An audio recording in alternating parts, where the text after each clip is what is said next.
Well, it's official. We've been speaking about it. Vaccine certificates are on the way to Ontario, kicking off in just 20 days as cases rise across the city.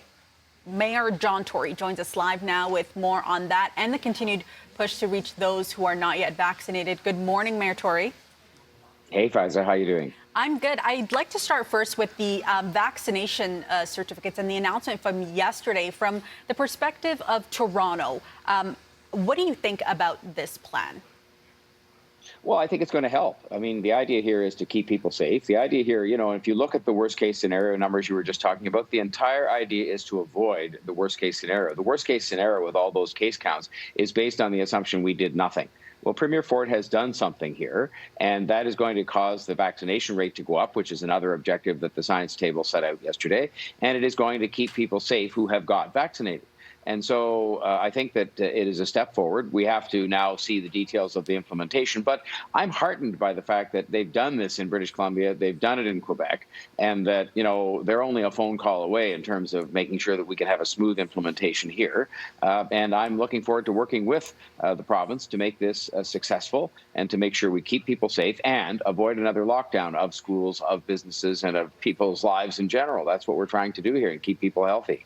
Now, shortly after this announcement that was made yesterday, we saw protesters outside against vaccine certificates. What's your advice for businesses who are looking to enforce these new rules? This is a territory that's never been seen before.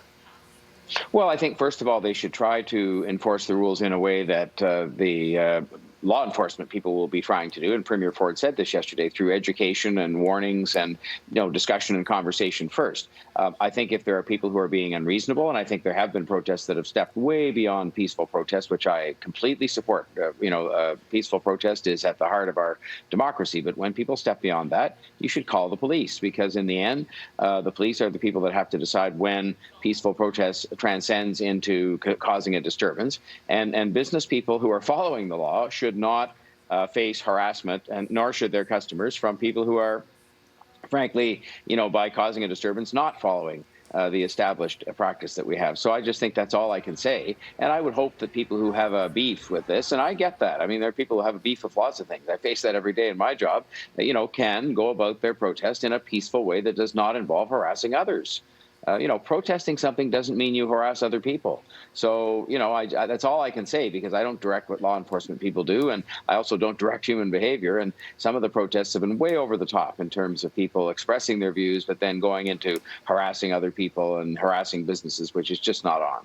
Okay, let's talk a little bit about the fourth wave modeling here. It shows that we could have a rough September going into October, emphasis being placed on more people getting vaccinated. How are you pushing for that here in Toronto? I know you have a number of initiatives underway when it comes to mobile clinics, for instance.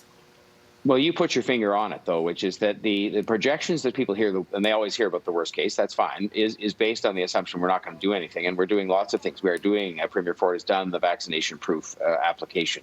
We are doing a lot in terms of mobile vaccination efforts. So today, for example, I'm going out to visit one of the TTC buses that we have reconfigured so that we can actually move that bus neighborhood to neighborhood, building to building, street to street, and actually have people come on the bus and get immunized, get their vaccination.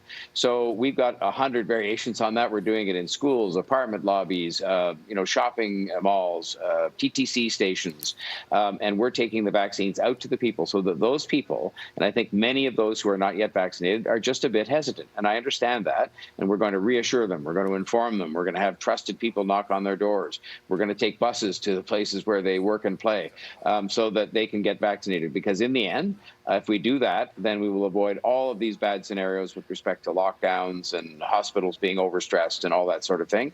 It is the right thing to do. We now have, and this is the really good news, glass more than half full part of the story.